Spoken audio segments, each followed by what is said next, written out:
Hey, how's it going YouTube? This is your boy Chosen and welcome back to today's discussion video. So yes, finally Kawaki's official debut has passed and it was arguably the best Boruto episode we've probably gotten so far. Arguably. I don't have Twitter, but from a post I happened to see by someone else, Boruto and Attack on Titan were both trending on Sunday afternoon. I probably do have a screenshot of it, but yeah, to be honest, I'm not even surprised. Dedicated fans have been waiting for the anime to consistently pick up on the manga. I'm not saying the stuff we had before wasn't important. It was, of course. Development matters. But I think what makes episode 189 even better when you really think about it is the fact that there was a lot of high expectations towards Kawaki's introduction and yet they still outperformed. We're not all gonna act like Kawaki, even to right before he got introduced, wasn't the most anticipated character since the anime started. Manga readers have been waiting for years for this exact moment to happen and they still outperformed. The animation was certainly different. We got Afro Hamaru, who certainly was inspired by his look in the manga. Some may not like that they went down this route, but I personally loved it. I thought it was unique. But anyways, of course, as you can all see by the title of this video, today I wanted to discuss why I believe Kawaki's introduction into the anime and moving forward is going to be a game changer. Not just to the anime, but another thing as well, which will be my last point of this video. Now, of course, to some, this topic may be pretty obvious, but to others, specifically to the ones who dropped the anime, which you are entitled to if you don't enjoy it, that's fine. But I honestly believe that if you're someone who has dropped it but is still enjoying the manga, I really do encourage you to pick it back up. What some need to understand is that the anime can't exactly produce the same kind of slow pacing, but important, but pretty slow pacing it was doing before. With Kawaki coming in, there's a lot of other elements they need to focus on that will set up future events that we know will happen in the manga. The biggest reason, of course, for the anime taking so long to catch up to where the manga was before is, if I'm not mistaken, due to the fact that it did kind of start a bit too early. If the anime started adapting stuff from the jump, it would probably be in the same situation that Black Clover is in right now, to where it's being put on pause for the manga to get a far jump ahead. So instead, the plan was probably to have a balance of bringing development to these young characters while also giving the OG Naruto fans a new perspective on the characters we've gone to know since our childhoods. And because of this, a lot of people during the early times of Boruto just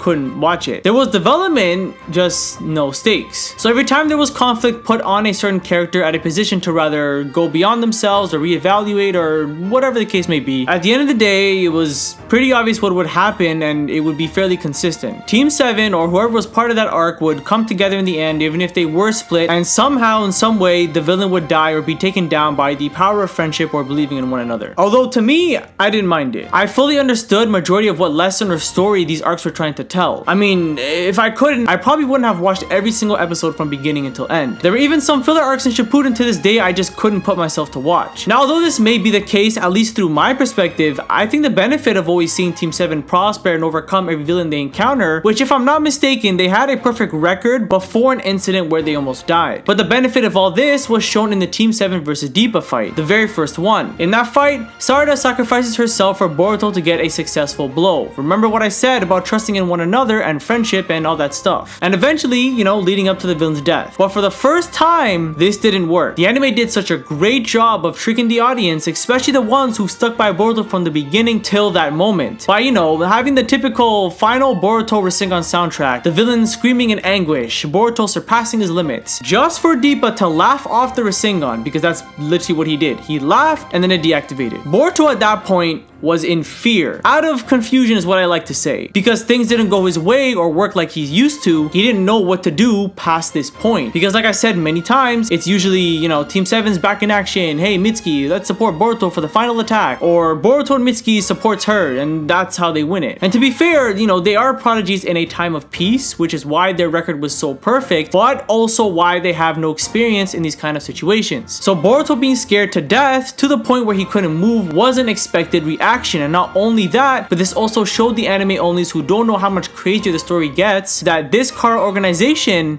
is no joke. That moment was a perfect example of what I'm trying to get at here. At that point of the show, they had a representative of Kara come in and show the audience that starting now and eventually in the future on a more consistent basis, things are going to be exactly how they once were. And now with Kawaki, I think this is going to be what I like to call the new light phase, where the anime from now on should be going at a different approach on things. Do not get me wrong, we still need those episodes with just specific team members. I fully understand that it shouldn't just be all about Kawaki or Boruto, but I feel like almost every next gen already kind of had their moments. Some a lot more than others. I feel like since they got a lot of development done through already, I think it's time for a little shift in approach to maybe focus on things that help set up what's to come. The anime has already begun this with Code. They hinted at Code being a failed vessel and his addition to Jigen before even Boruto chapter 55 came out, rather a week or two before. That is the kind of stuff I'm talking about. One of the most anticipated moments for me is Kawaki revealing to Ishiki that the one he put a karma seal on was a clone, and then he comes out of view and you can just tell that there's gonna be no music or nothing. Very similar to what happened right before he killed Garo when he called him a pig. What would make that 1,000 times better is seeing Kawaki struggle to perform the shadow clone prior. To where we are right now, he knows nothing of ninjutsu. So seeing the impact Naruto will have on him, Kawaki actually trying to make a change in things despite sucking at it at first, then to see it work when his decision to go with his plan was so risky because had he failed, it was game over for everyone. So getting the chance to see him properly go from his training with Naruto, which I pray to all the gods that it will not be a montage like it was in the manga. But seeing all this and seeing him prove the man who traumatized him made him think that his life has no meaning. To prove him wrong and get the final blow is going to be a masterpiece. I seriously do think the best thing right now is for the anime to set up the future events of the manga. You can still have these side characters make an impact in some other way, that's fine. The anime had no problem of expanding Kara's roster, which one of them did end up going toe-to-toe against a couple of other side characters. And because of this, Shikadai was able to help Boruto perform a technique to counter Deepa's defense. But if the anime wants the message of these future moments to properly be heard and impactful, they need to set it up. Basically to continue what they've been doing, but now focus a bit more on the manga related characters. Kawaki being introduced into the anime is the hopeful start of a new approach. That is why I believe his impact will be like no other. Yes, Jigen and Ishiki of course are probably going to be pretty big, but the difference between these two characters is that Kawaki's introduction is the first time the anime brings in a character that is going to heavily change the direction, like I've been saying multiple times. By the time Naruto and Sasuke fight Jigen, Naruto will have already fought Delta, which in the manga did make her seem pretty powerful. We'll probably learn more about all the other Kara members. Sasuke will find out about the 10 Tails and how Jigen is probably that random Matsuki as well. The only time after I see things changing up a bit is literally after the events of chapter 55, because at that point the stakes are extremely high. Anybody can go. With Kawaki, he's the one that essentially starts bringing in these stakes, which also will eventually lead up to the Delta fight, to Sasuke finding about the 10 Tails. Hell, he's the sole reason Ishiki even casually walked into Konoha. Kawaki is that centered piece that draws in multiple things from even happening. He is that impactful. Now as for that last point I was talking about in the beginning of the video, I was referring to Naruto video games. If you're someone who's been subscribed to me since I've been playing Shinobi Strikers back in the day, you probably know that I've been waiting for a new Naruto game to make its way, whether it's a sequel or something. I don't really care. I just want a new Naruto game. And if you're on the same boat as me, we might be looking at something in the near future. I think with Kawaki being introduced, which I said is a new light phase of the anime, if done right and if they bring in a larger audience, especially in the West, we could be looking at a new Boruto game. The reason as to why before Naruto games were called Naruto 2 Boruto was because Boruto alone as a title was just not compelling enough to bring in sales. With Kawaki's fantastic debut, hopefully this will draw more people to consistently watch this series. Give it another chance. And if they do at least something of what I said in this entire video and successfully draw those people in, we could finally